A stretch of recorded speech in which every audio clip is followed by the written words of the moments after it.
నమస్తే, welcome to GX9 news. జర్నలిస్టుల సంక్షేమ భద్రతే లక్ష్యం. JDRF రాజమండ్రి రూరల్ బుర్రలంకలో ఆదివారం స్థానిక గూగుల్ నర్సరీ కేంద్రంలో JDRF జోనల్ కార్యాలయాన్ని JDRF ప్రధాన కార్యదర్శి మేడా శ్రీనివాస్ మరియు P కృష్ణమూర్తి ప్రారంభించారు. ఈ సందర్భంగా JDRF ప్రధానంగా జర్నలిస్టులకు భద్రత, సంక్షేమాభివృద్ధికి అలాగే ఒక కుటుంబ సభ్యులుగా అండగా ఉంటుందని, విలువలతో కూడిన జర్నలిజాన్ని ప్రోత్సహించేందుకు JDRF సమిష్టిగా అడుగులు వేస్తుందని JDRF ప్రధాన కార్యదర్శి మేడా శ్రీనివాస్ పిలుపునిచ్చారు. అదేవిధంగా జర్నలిస్టుల వృత్తిలో సమాజంలో మంచి పేరు సంపాదించిన జర్నలిస్టులను JDRF బృందం అభినందించి సత్కరించారు. జనరల్ సెక్రటరీ, జాయింట్ సెక్రటరీ మరొక జాయింట్ సెక్రటరీగా చిర్రా చిట్టుబాబు గారిని ఇతర రావు సత్కారం అందుకోవాల్సిందని కోరుతున్నాను.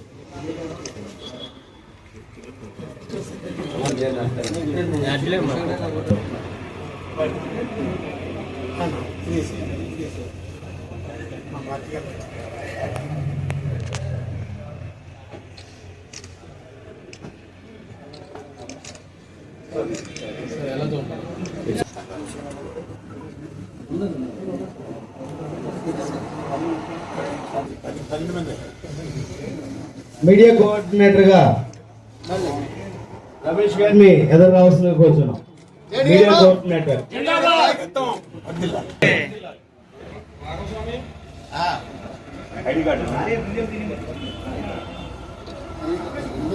అలాగే మరొక వ్యక్తి ఈయన మామూలుగానే అకౌంటెంట్ ట్రెజరర్ గా పిచ్చుక మహేష్ గారు సత్కారం అందుకోబోతున్నారు.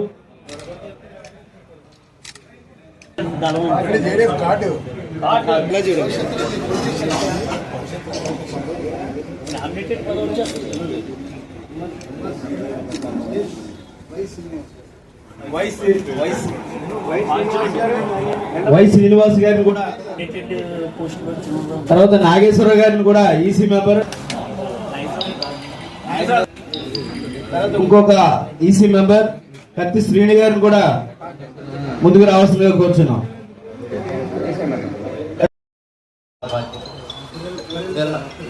రత్నకిషోర్ గారు, మురళీకృష్ణ గారు కార్యదర్శి, అలాగే ఇక్కడికి ఇచ్చేసిన JDRF కుటుంబ సభ్యులందరికీ స్వాగతం తెలుపుతూ, ఈ డెమోక్రసీలో ముఖ్య స్తంభం అయినటువంటి మూల కారణం ఆయన పత్రికా రంగం సక్రమంగా నడవటానికి, రాజ్యాంగాన్ని నడిపించడానికి మూల కారణమైనటువంటి పత్రికా వ్యవస్థకు సంబంధించి JDRF చేస్తున్న పోరాటాన్ని నేను పూర్తిగా మద్దతు తెలుపుతున్నాను.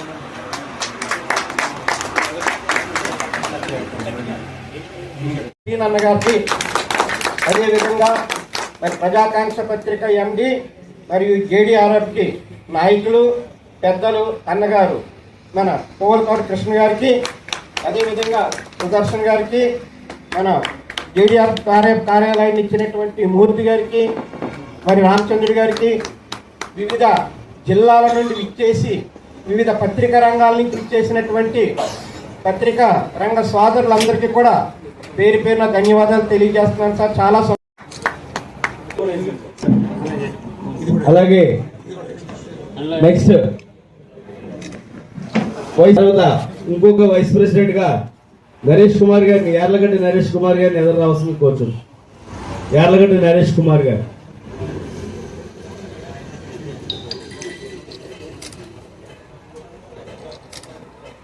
జనరల్ సెక్రటరీ,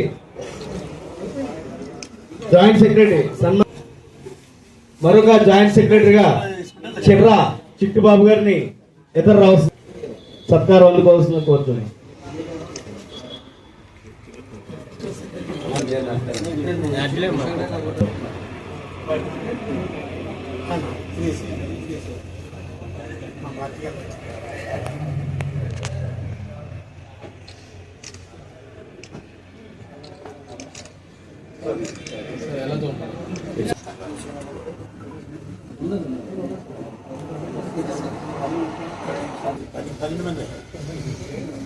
మీడియా కోఆర్డినేటర్ గా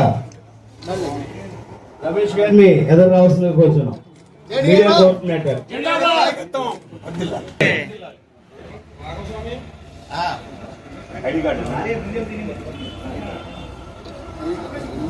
అలాగే మరొక వ్యక్తి ట్రెజరర్, ఈయన మామూలుగానే అకౌంటెంట్.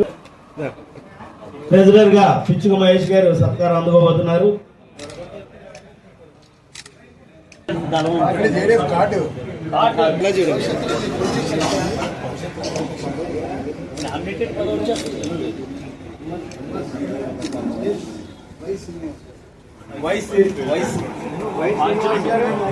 వై శ్రీనివాస్ గారిని కూడా,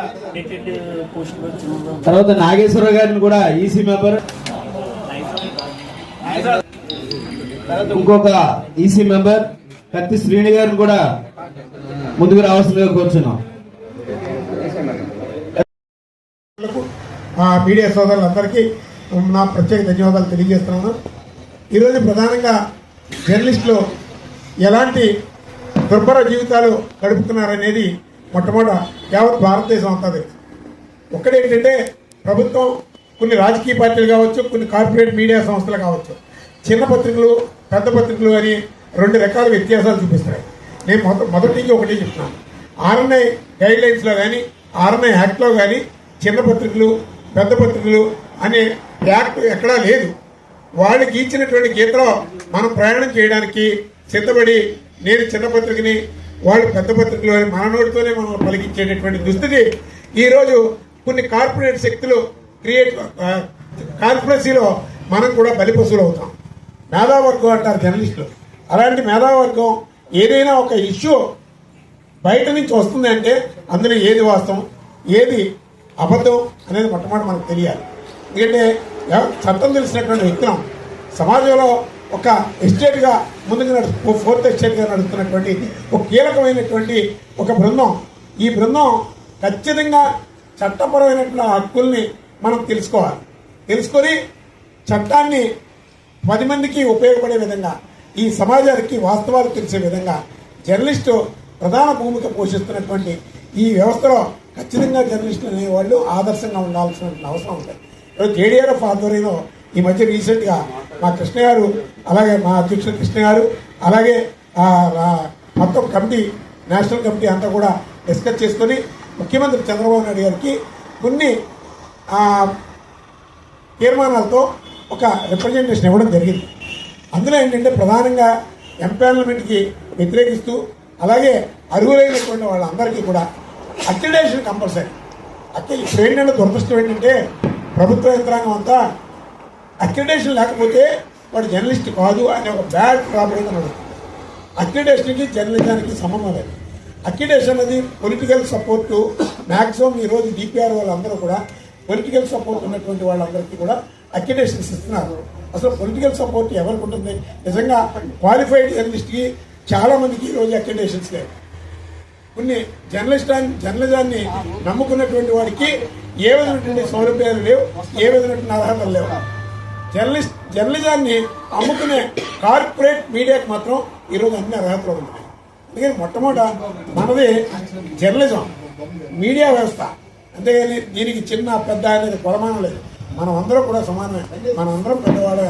ఈ సమాజానికి ఆదర్శంగా నిలబడేటటువంటి ప్రతి జర్నలిస్టు గొప్పవాడే. ఒకటే చిన్న చిన్న ఇబ్బందులు, చిన్న చిన్న రూమర్స్ వస్తున్నాయి. ఎందుకంటే జర్నలిస్టులు తప్పు చేస్తున్నారో ఒప్పు చేస్తున్నారో తెలియనటువంటి దుస్థితిలో ఈరోజు ప్రతి పోలీసు వారికి కూడా జర్నలిస్టు లోపు అయిపోయాడు.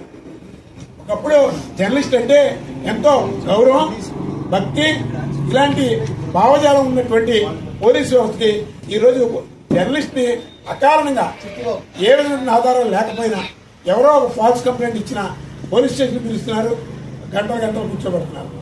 ఇది జర్నలిజానికి అవమానం. మా దృష్టికి వచ్చినటువంటి మ్యాక్సిమం మేము సాల్వ్ చేస్తున్నాం.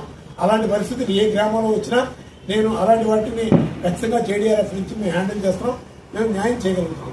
మొట్టమొదటి తోటి జర్నలిస్ట్ మిత్రులందరికీ నేను చెప్పేది ఏంటంటే జర్నలిజాన్ని మ్యాక్సిమం ఆ ఎథిక్స్ని కాపాడడం కోసం మీరు పెన్న పట్టుకున్నారు.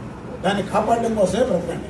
ఇందులో ఈ ప్రయాణంలో దైనందిక జీవితంలో చిన్న చిన్న ఆర్థిక ఇబ్బందులు అనేది ప్రతి వ్యక్తిగా ఉండే, ప్రతి కమ్యూనిటీలోనూ ఉంటాయి. అలాగే జర్నలిస్ట్ కమ్యూనిటీ చాలా ఇబ్బందులు ఎదుర్కొంటుంది, అనేక అస్తావస్థలు పడుతుంది. అష్టకష్టాలు పడుతున్నాయి, కుటుంబాలు పడుతున్నాయి. జర్నలిజం అనేది ప్రాఫిట్ గురి బిజినెస్ కాదు. కానీ ఇందులో ఒక మంచి వార్తని రాసినటువంటి జర్నలిస్ట్కి, అలాగే కొన్ని వాస్తవాల్ని తెలియజేసేటువంటి జర్నలిస్ట్కి ఎవరన్నా 200, 300, 500 ఇస్తే దాన్ని మనం పూర్తిగా స్వీకరించాలి. ఎవరినైనా మనం బెదిరించి తీసుకున్నటువంటిది ఎగెనిస్ట్ లా, అది చట్టపరమైనటువంటి వ్యతిరేకం అని అది ఖచ్చితంగా అందరూ తెలుసుకోవాలి. అందుకని